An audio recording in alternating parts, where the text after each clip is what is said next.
Hello friends, हम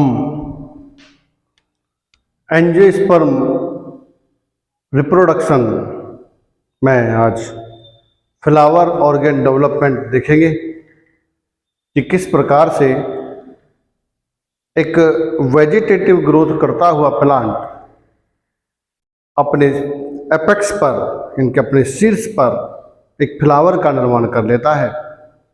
कैसे जो वेजिटेटिव रिप्रोडक्टिव जो मेरिस्टेम था, शूट मेरिस्टेम, वो धीरे धीरे कन्वर्ट हो जाता है फ्लावर मेरिस्टेम। तो वो सब जीन्स कैसे काम करते हैं, कैसे नहीं करते हैं, तो वो सब हम यहाँ पर देखने वाले हैं। तो आज का हमारा टॉपिक है flower organ development. Flower organ development, ये आज का हमारा टॉपिक रहेगा। देखो, हम सभी देखते हैं कि जितने भी प्लांट्स हैं जो एंजियोस्पर्म हैं, जिनके अंदर इनके जो फेनरोगेम्स हैं, जिनमें फ्लावरिंग होती है, उन सभी प्लांट्स में कुछ दिनों तक पहले वेजिटेटिव ग्रोथ होता है। जब एक बार अच्छे से वेजिटेटिव ग्रोथ हो जाता है तो उसके बाद वही वेजिटेटिव ग्रोथ करने वाला प्लांट धीरे धीरे फ्लावर में कन्वर्ट हो जाता है, यानी कि वो फ्लावर बनाने लग जाता है। हम सब जानते हैं। तो हर वेजिटेटिव ग्रोथ का एक टाइम होता है और उसके बाद वही वेजिटेटिव ग्रोथ कन्वर्ट हो जाती है फ्लावर डेवलपमेंट में, सभी में। और इस चीज को हम देख पाते हैं अच्छे से क्रॉप प्लांट्स जो हैं उनके अंदर। तो सरसों में, गेहूं में, हर फसल के अंदर, हर क्रॉप के अंदर आप देखते हैं कि कुछ समय तक तो वो वेजिटेटिव ग्रोथ यानी कायिक वृद्धि होती है, उसके बाद उसके अंदर धीरे धीरे अपने आप ही वो चेंज हो जाता है फ्लावर के अंदर। तो यहाँ अगर हम देखें तो एक फ्लावर में 4 वर्ल्स होते हैं, एक फ्लावर में 4 वर्ल्स होते हैं, जिनको हम चक्री कहेंगे। 4 वर्ल्स होते हैं। सबसे बाहर की तरफ होता है सेपल, उसके अंदर की तरफ होता है पेटल, जिसे हम दल कहते हैं। उसके अंदर की तरफ होता है स्टामेन। वैसे हम पिछले लेक्चर में इन चीजों के बारे में बात कर चुके हैं। और सबसे अंदर की होता है कार्पेल। ठीक है, ये चारों वर्ल्स या चारों चक्र, या इनको हम 4 अवयव, 4 ऑर्गन एक फ्लावर के कहते हैं। और ये सब इस प्रकार से अरेंज होते हैं, भीतर से बाहर की ओर और बाहर से भीतर की ओर। तो देखो, कुछ फ्लोरल आइडेंटिफायर की, देखो बिना जीन्स के किसी भी जीव में कुछ भी नहीं होता है। कि जब तक वो सूट वृद्धि कर रहा है, समझो कि तब तक फ्लावर डेवलपमेंट करने वाले जीन सप्रेस हैं, यानी कि वो बंद है। और जो सूट को वृद्धि देते हैं, यानी कि वेजिटेटिव ग्रोथ वाले जो जीन्स हैं, वो एक्सप्रेस हो रहे हैं। लेकिन जब वेजिटेटिव ग्रोथ वाले बंद हो जाएंगे और फ्लावर डेवलपमेंट वाले जीन एक्सप्रेस हो जाएंगे, तब फ्लावर हो जाएगा, यानी कि फ्लावर बनना स्टार्ट हो जाएगा। तो एक चीज बंद होगी तब दूसरी स्टार्ट होगी, यानी कि कायिक वृद्धि को करने वाले जीन बंद होंगे तो फ्लावर का डेवलपमेंट होगा, और जब फ्लावर वाले बंद होंगे तो कायिक जीन वाले शुरू होंगे।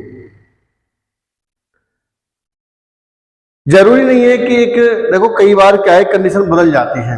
जैसे मान लो हम किसी प्लांट के अंदर स्ट्रेस, एक किसी प्रकार का दबाव या एक स्ट्रेस या तनाव जब कोई प्लांट महसूस करता है तो वो समय से पहले ही फ्लावरिंग स्टार्ट कर देता है। लाइक जैसे मान लीजिए हम किसी क्रॉप के अंदर, और मान लीजिए हम पानी नहीं देते, यानी कि इरिगेशन नहीं करते, सिंचाई नहीं करते हैं, तो वो सूखे का तनाव, सूखे का स्ट्रेस, ड्रॉट स्ट्रेस से मतलब फील करता है।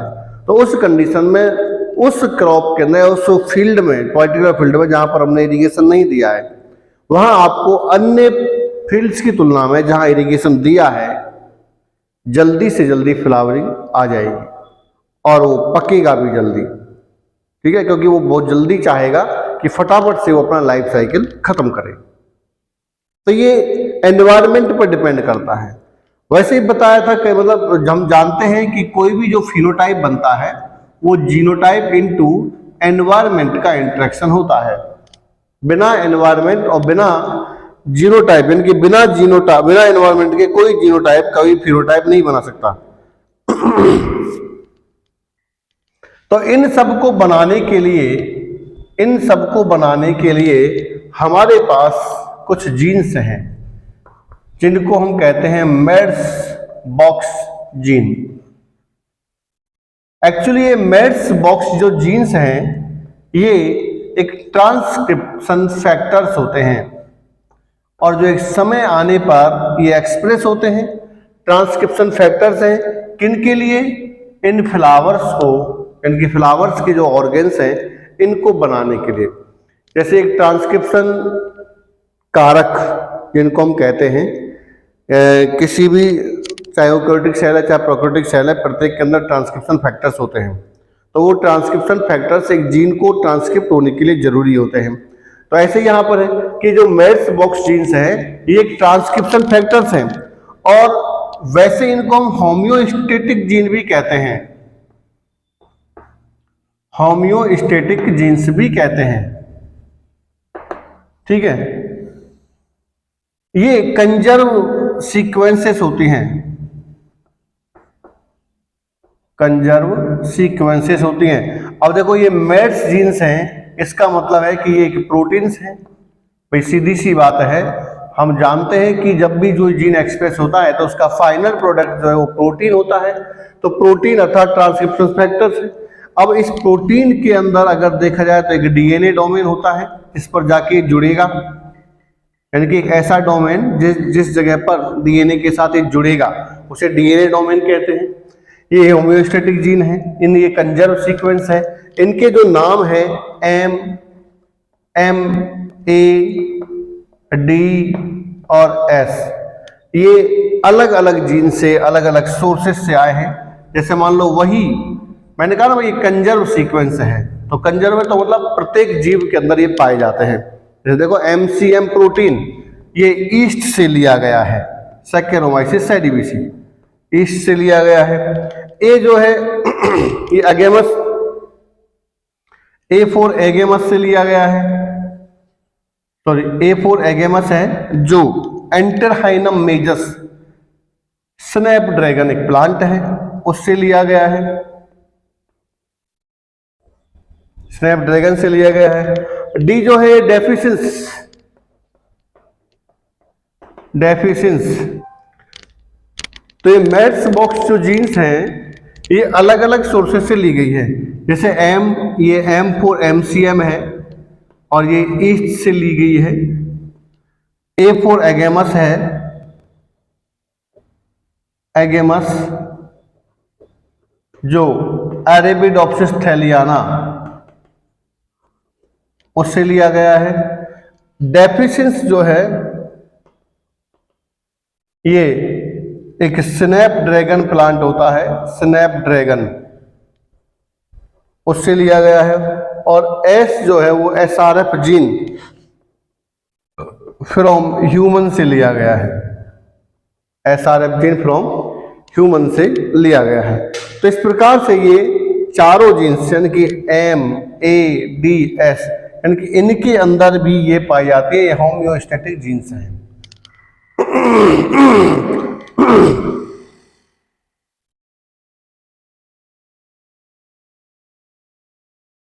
तो इसमें जब फ्लावर डेवलपमेंट होता है तो शूट मेरिस्टेम जिसको हम कहते हैं प्ररोविभज्योतक, वो कन्वर्ट होता है किसके अंदर? फ्लोरल मेरिस्टेम के अंदर, फ्लोरल मेरिस्टेम में। यानी कि जो प्ररोशीर्ष विभज्योतक है वो कन्वर्ट होता है किसके अंदर? फ्लोरल या फ्लावर मेरिस्टेम में। तो इसके लिए हमारे पास एक ABC मॉडल दिया गया है, यही सबसे ज्यादा मान्य है। तो ABC मॉडल क्या है वो हम यहां पर देखते हैं।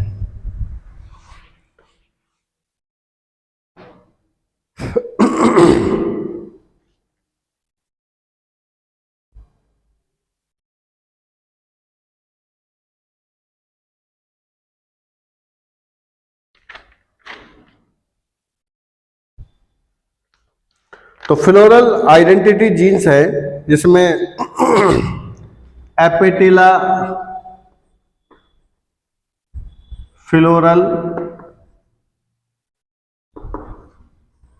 आइडेंटिटी जीन्स कौन कौन से हैं देखिए। पहला है एपिटेला 1, दूसरा है एपिटेला 2, तीसरा है एपिटेला 3,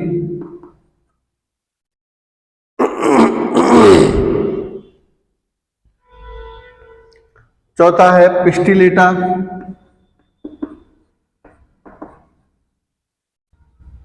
और पांचवा है आगेमस। तो ये 5 जीन्स हैं। इन 5 जीन्स को हम फ्लोरल आइडेंटिटी जीन्स कहते हैं। अब इन जीन्स को हम 3 क्लासेस में बांट सकते हैं। 3 क्लास हैं और वो क्लास है ए बी सी। तो एक तो ए क्लास है, ये जीन्स जो है वो ए क्लास जीन्स है। एपिटेला 3 एंड पिस्टिलेटा यानी कि ये दोनों ये बी क्लास जीन्स हैं, और इसको हम कहते हैं सी क्लास जीन। ठीक है, इस तरह से A class gene, B class gene और सी क्लास जीन, ये तीनों जीन्स मिलकर फ्लोरल पार्ट बनाती हैं, 4 ओवल्स।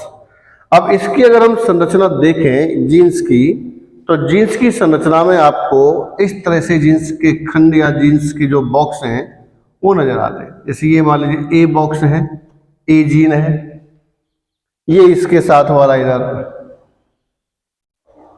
ये सी जीन है, और इन दोनों के ऊपर ये यहां पर ये बी जीन है।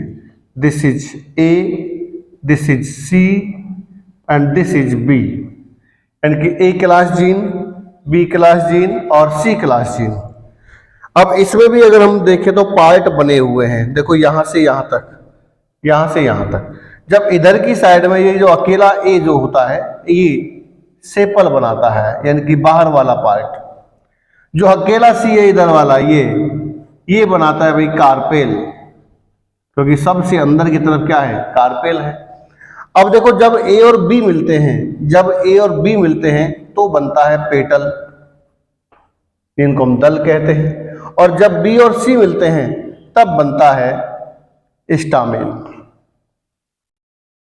क्या बनता है, स्टामेन। ठीक है, ए अगर अकेला है, यानी कि ए इधर वाला पार्ट जो अकेला ए है ये सेपल बनाता है। ए और बी जब मिलते हैं तो ये पेटल बनाता है। जब बी और सी दोनों एक्सप्रेस होते हैं साथ साथ तो ये स्टामेन बनाता है, और जब केवल सी होता है तब ये कार्पेल बनाता है। तो इस प्रकार से ये 3 जीन विभिन्न प्रकार से अरेंज होकर ये वन टाइप ओवरलैपिंग जीन है अगर देखा जाए तो ये फ्लावरल जो फ्लावर है उसके 4 पार्ट का निर्माण करते हैं। अब इन जीन्स में अगर देखो ए और सी, जो ए और सी है ये एक दूसरे के एंटागोनिस्ट है, यानी कि एक दूसरे के विरोधी हैं। सी ए जो है वो सी को बनने से रोकता है, और सी जो है वो ए को रोकता है। इस तरह से यानी कि ए सी को रोकता है और सी ए को रोकता है। अगर मान लो ऐसा हो जाए कि इन जीन्स में म्यूटेशन हो जाए, इन जीन्स में अगर मान लो म्यूटेशन हो जाए तो फिर क्या होगा, देखिए जरा।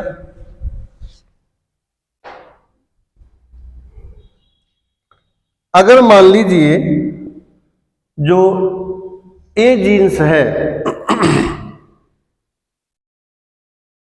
हम चारों जीन्स का देख लेते हैं भाई, चारों का देख लेते हैं, मतलब कंडीशन एक नॉर्मल कंडीशन में देख लेते हैं, ए जीन्स में म्यूटेशन में देख लेते हैं, और बी में भी और सी में भी। तो एक नॉर्मल प्लांट अगर हम लेते हैं, नॉर्मल प्लांट के अंदर ये नॉर्मल प्लांट है, और नॉर्मल प्लांट में पहला पार्ट है सेपल, दूसरा पार्ट है पेटल, तीसरा पार्ट है, पहला पार्ट है सेपल, तो हमने देख लिया भाई सेपल बनता है ए जीन से, ये ए जीन है। दूसरा पार्ट है भाई पेटल, पेटल जो बनता है ये बनता है ए और बी जीन से, ये भी हमने देख लिया। तीसरा स्टामेन, तो स्टामेन जो बनता है वो केवल बी प्लस सी से बनता है। और जो चौथा हमारा पार्ट है कार्पेल, ये बनता है केवल सी से। तो ये हमने यहाँ पर देख लिया भाई। उसके बाद अगर म्यूटेट हो जाए ए म्यूटेट हो गई, यानी कि ए के अंदर उत्परिवर्तन हो गया, तो मैंने बताया था अभी एक बात कि ए और सी एक दूसरे के एंटागोनिस्ट हैं। इस तरह से ये अगर मान लीजिए जब ए में म्यूटेशन हो जाता है, समझो कि जैसे मान लो ये हमारे 3 जीन थे ए बी और सी, इस तरह से ये ए था, ये सी और ये यहाँ पर बी था। अगर मान लो इस ए में म्यूटेट हो जाए तो यहाँ भी ये बी है, तो ये सी जो है वो यहाँ भी आ जाएगा। सी को कोई नहीं रोकेगा, सी ही एक्सप्रेस होता रहेगा पूरे पादप के अंदर। तो जब सी एक्सप्रेस होता रहेगा ना, तो देखो यहाँ पर ए से क्या बनता था सेपल, ठीक है, ए और बी से क्या बनता था पेटल। तो जब यहाँ पर सी आ जाएगा तो सेपल भी नहीं बनेगा, पेटल भी नहीं बनेगा, तो पादप के अंदर एक तो बनेंगे स्टामेन बी और सी वाले, और एक बनेंगे कार्पेल, केवल यही बनेंगे। दोबारा देख लीजिए एक बार। अगर अब यहां पर देखें कि जब ए और सी यानी कि ए म्यूटेंट हो गया, यहां पर ए म्यूटेंट हो गया, तो ये नहीं बनेगा, ये बनेगा, इसके जगह पर कार्पेल बनेगा। तो यहां पर बनेगा भाई कार्पेल। अगर ए म्यूटेंट हो जाता है, देखिए दोबारा से कि ए का केवल अकेला जो ए है वो बनाता है सेपल, ए प्लस बी बनाता है पेटल, बी और सी बनाते हैं स्टामेन, और केवल सी बनाता है कार्पेल। तो जब ए म्यूटेंट हो गया तो अब ए और बी यानी कि ये जो ए वाला पार्ट और ए प्लस बी वाला पार्ट, ये दोनों बिल्कुल नहीं बनेंगे। तो जो ए स्पेशल बनाता था उसके स्थान पर अब सी आ जाएगा, तो सी क्या बनाता है कार्पेल। तो अगर ए म्यूटेंट हो गया तो कार्पेल बनेगा, ए प्लस बी म्यूटेंट हो गया तो अब यहां पर पेटल नहीं बनेगा, यहां भी कार्पेल बनेगा, ए प्लस बी।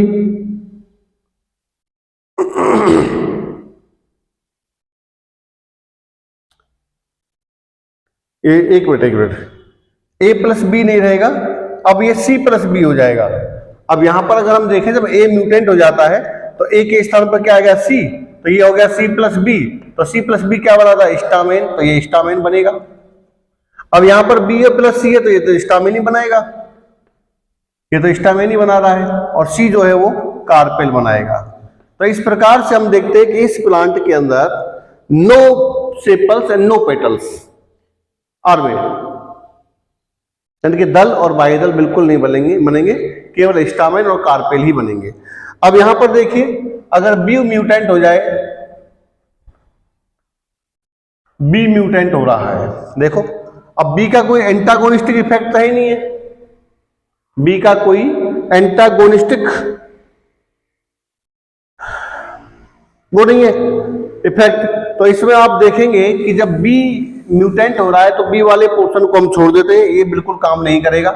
अब ए क्या बना रहा है सेपल, ए प्लस बी क्या बनाते हैं पेटल, लेकिन बनेगा क्या सेपल, और बी और सी स्टामेन की जगह पर ये कार्पेल बनाएगा, और ये भी क्या बनेगा कार्पेल बनेगा। तो इस प्रकार से ये सब कंडीशन बदल जाएगी, यानी कि जो ए था वो सही है तो ए बनाता है सेपल, बिल्कुल राइट बनाएगा, कोई दिक्कत नहीं। जो ए प्लस बी है सब बी क्या हो गया म्यूटेंट हो गया, तो अब ए प्लस बी मिलकर पेटल बना रहे थे, लेकिन अब पेटल नहीं बनेगा, अब केवल सेपल ही बनेगा, यानी कि बाह्यदल बनेगा। बी और सी, बी म्यूटेंट हो गया, केवल सी बचा, तो सी का काम क्या है कार्पेल को बनाना, ये कार्पेल बनाएगा, और जो सी है टोटल ये केवल कार्पेल बनाएगा। तो इस प्रकार से यहाँ जो चारों जीन हैं उनके द्वारा केवल सेपल और कार्पेल बनेंगे, पेटल और स्टामेन बिल्कुल भी नहीं बनेंगे। अगर इसको दोबारा देखते हैं कि ये जो है अगर सी म्यूटेंट हो जाता है तो उस कंडीशन में सी के स्थान पर ए आएगा। तो देखो केवल ए जो है ये बनाता है सेपल, ये सेपल बना रहा है, उसके बाद ए प्लस बी ये बनाता है पेटल। ए प्लस बी क्या बनाता है? पेटल बनाता है। लेकिन अब जो सी है ये हो गया म्यूटेंट, तो उस कंडीशन में अब सी के स्थान पर ए ही आ जाएगा। तो कंडीशन यहां पर सी बी प्लस सी होने के बजाय ए प्लस बी रह जाती है, तो ए प्लस बी बनाता है पेटल। अब केवल सी बचा, तो सी तो भाई सी के स्थान पर क्या हो गया? ए, तो सी के स्थान पर जब ए हो गया तो ए बनाता है सेपल। तो कंडीशन ये रहेगी, यानी कि नो स्टामेन, नो कोई स्टामेन नहीं बनेगा और ना ही कोई किसी प्रकार का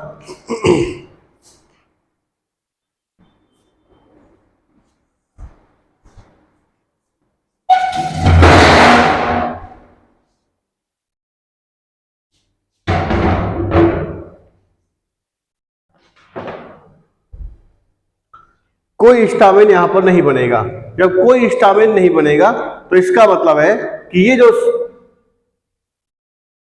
सी म्यूटेंट जो प्लांट है उसके अंदर सेपल, पेटल, पेटल और सेपल ये कंडीशन बनेगी। तो यहां पर मैंने आपको ये म्यूटेंट जो है उनके बारे में बताया।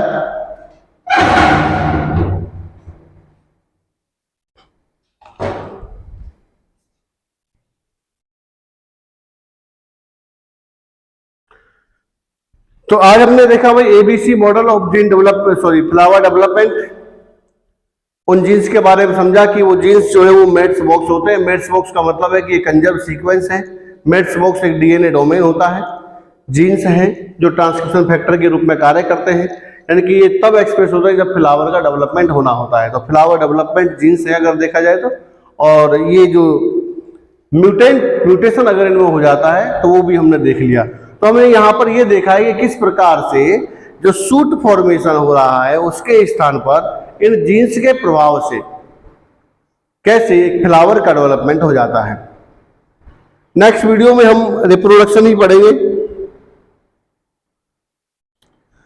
और इस वीडियो को आप देखिए, जरूर देखिए, इससे आपको पता चलेगा कि कैसे एक फ्लावर का निर्माण होता है। Thank you very much. देखिए, लाइक करिए, कमेंट करिए, शेयर कीजिए, सब्सक्राइब कीजिए। Thank you very much.